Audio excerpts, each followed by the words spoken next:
সুপ্রিয় দর্শক, আসসালামু আলাইকুম। চলে আসলাম নতুন একটি রেসিপি নিয়ে।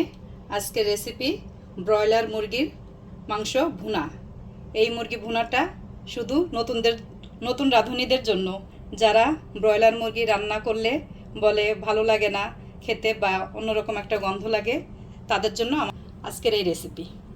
তাহলে চলুন কি কি লাগবে আমি আপনাদের দেখিয়ে দিই। এখানে নিয়েছি ব্রয়লার মুরগি, বড় সাইজের একটা মুরগি নিয়েছি, সুন্দর করে ধুয়ে পরিষ্কার করে আমি নিয়েছি, পুরাটাই নিয়েছি।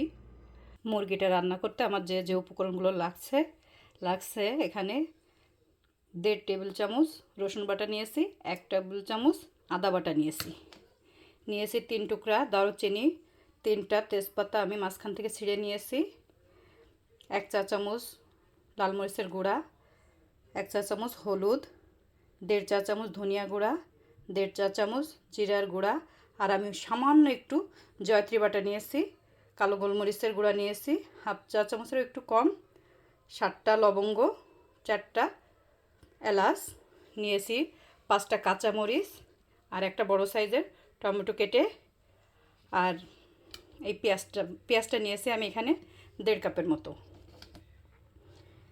আর দিব, যখন আমার মুরগিটা রান্না হয়ে আসবে তখন আমি একটু গরম মশলার গুঁড়া আর ভাজা জিরার গুঁড়া দিয়ে আমি ওটাকে নামিয়ে ফেলবো তখন। তো তাহলে এখন আমি মুরগিটা হলুদ লবণ মাখিয়ে ভেজে নিব। যে আমি সুন্দর করে হলুদ লবণটা মাখিয়ে নিচ্ছি, তারপরে আমি এটাকে তেলে ভেজে নিব। এই মাংসটাকে আমি তেলে ভেজে নিব। এই যে মাখানো হয়ে গিয়েছে আমার মুরগিটা, আমি জাস্ট হলুদ আর লবণ মাখিয়ে নিয়েছি এটাকে। এখন আমি একটা চুলায় যে প্যান বসিয়ে দিয়েছি, এখন আমি এখানে কিছুটা পরিমাণ তেল দিয়ে দেব। দিয়ে আমি মাংসটাকে ভালো করে ভেজে নেব, এপিট ওপিট করে একটু লাল লাল করে ভেজে নেব। তেল গরম হয়ে গিয়েছে, আমি এখন মাংসগুলো এভাবে ছেড়ে দেব।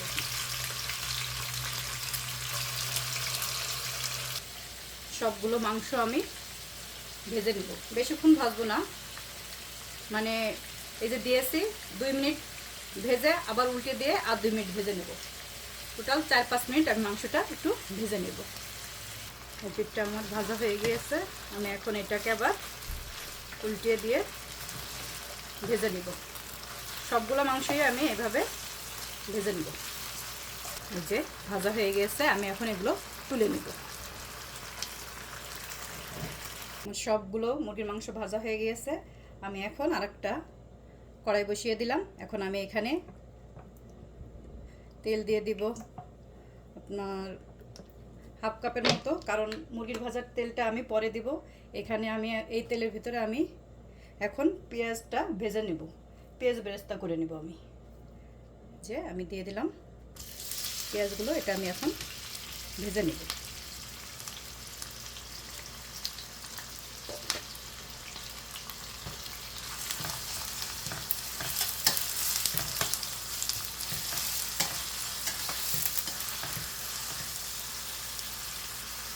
আমার পেঁয়াজের বেরেস্তাটা হয়ে গিয়েছে, পেঁয়াজ ভাজা হয়ে গেছে, আমি এখান থেকে অর্ধেকটা পেঁয়াজ তুলে নেব।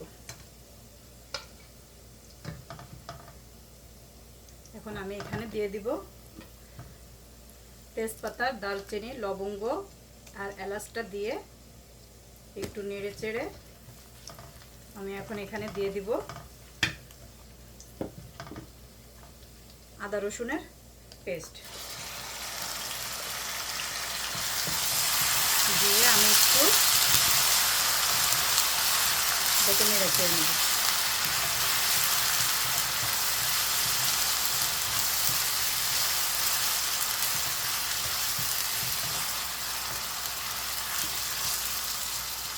আদা রসুনের গন্ধটা একটু চলে গিয়েছে, আমি এখন এখানে দিয়ে দিব সামান্য একটু পানি দিয়ে আমি এখন সব শুকনো মশলাগুলো দিয়ে দিব।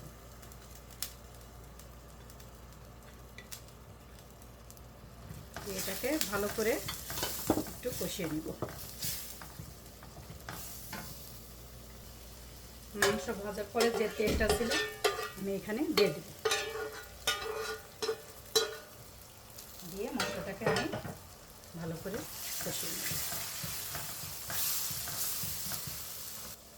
আমি এখন এখানে দিয়ে দিব 1.5 টেবিল চামচ লবণ, কারণ মুরগিটাতে একটু লবণ আছে, আপনারা দেখে তারপরে দিবেন, পরিমাণ মতো লবণ দিয়ে দিবেন, যাতে পরবর্তীতে যদি কম হয় আবার দিতে পারেন। আমি এখন এখানে দিয়ে দিব কুচি করে রাখা টমেটোটা।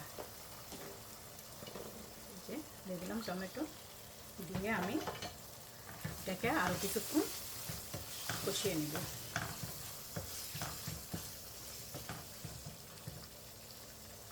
মশলাটা আমার কষানো হয়ে গিয়েছে, দেখেন সুন্দর করে কষিয়ে নিয়েছি। এখন আমি এখানে দিয়ে দিব ভেজে রাখা মুরগিগুলো। আমি টমেটোটা দিয়েছি যে মুরগির মাংসের টেস্টটাও সুন্দর হয়, আবার মুরগির মাংসটা একটু মাখো মাখো ভাব হয়, আবার মুরগির মাংস রান্না করার পরে যে কালারটা হয় সেটা অনেকটা সুন্দর দেখায়। আমি এখন এই মশলার ভিতরে আরও 5 মিনিট মুরগির মাংসটাকে কষিয়ে নেব। দেখেন কষানো হয়ে গিয়েছে। আমি এখন এখানে গরম পানি দিয়ে দিব। আমি কিন্তু প্রত্যেকটা রেসিপিতেই বলি আমি ঝাল কম খাই, আপনারা আপনাদের পছন্দ অনুযায়ী ঝালটা দিয়ে নেবেন। আর ব্রয়লার মুরগিতে ঝালটা একটু বেশি হলে ভালো লাগে। যে আমি এখন এখানে পানি দিয়ে দিব, বেশি পানি দিব না, কারণ মুরগিটা ভালো করে আমি কষিয়ে নিয়েছি। এখন এটাকে আমি আবার 10 মিনিট রান্না করে নিব। এখন আমি কাঁচামরিচগুলো দিয়ে দিব। কাঁচামরিচগুলো জাস্ট খালি কাঁচামরিচের যে আগাটা আছে ওইটা আমি একটু এরকম করে ভেঙে নিয়েছি। আমি কাঁচামরিচটা দিয়ে দিলাম। ফিরে আসবো আবার আপনাদের কাছে 10 মিনিট পর। ঢেকে দিয়ে দিলাম। ফিরে আসলাম 10 মিনিট পর। দেখেন কত সুন্দর হয়ে গিয়েছে। এখন আমি এখানে দিয়ে দিব 1/2 চা চামচ গরম মশলার গুঁড়া, আর দিয়ে দিব হচ্ছে সামান্য 1/2 চামচের মতো একটু চিনি। চিনিটা আপনারা একটু দিলে এটার স্বাদ বহুগুণ বেড়ে যাবে। মাংস ভুনাটার ভিতরে হালকা করে একটু চিনি দেবেন, দেখবেন যে এর স্বাদ কতটা বেড়ে যায়। দিয়ে আমি একটু নেড়ে চেড়ে এখন এখানে দিয়ে দিব ভাজা সেই পেঁয়াজটা। পেঁয়াজটা দিয়ে আমি 1 চা চামচ ভাজা জিরার গুঁড়াটা দিয়ে দিলাম। দিয়ে আমি এটাকে আবার 2 মিনিট রান্না করে নেব। আপনারা অবশ্যই আমার এই রেসিপিটা যারা নতুন ফলো করে রান্না করে দেখবেন। আপনাদের কাছে আর মনে হবে না যে ব্রয়লার মুরগির থেকে একটা গন্ধ আসে বা খেতে ভালো লাগছে না। অবশ্যই আপনারা এটা ট্রাই করে দেখবেন, আর যদি ভালো লাগে অবশ্যই আমাকে কমেন্ট করে জানাবেন। দেখেন আমি এখন আবার 2 মিনিট রান্না করে নেব। দেখেন হয়ে গিয়েছে আমার রান্না, দারুণ সুন্দর একটা সেন্ট বের হয়েছে। ওকে কমপ্লিট হয়ে গিয়েছে আমার রান্না। এই তো কেমন লাগলো অবশ্যই আপনারা জানাবেন আমাকে। দেখেন আমি বেড়ে দেখাচ্ছি কতটা সুন্দর হয়েছে। দেখেন কতটা সুন্দর হয়েছে আমার এই মুরগির মাংস ভুনাটা। আপনাদের যদি ভালো লাগে অবশ্যই আমাকে জানাবেন, লাইক করবেন, কমেন্ট করবেন এবং আমার চ্যানেলটাকে সাবস্ক্রাইব করে দেবেন, আর আমার ফেসবুক পেজটাকে ফলো দিয়ে দেবেন। আজ এই পর্যন্ত, আবার নতুন আরেকটা রেসিপি নিয়ে আপনাদের কাছে চলে আসব। আল্লাহ হাফেজ, আসসালামু আলাইকুম।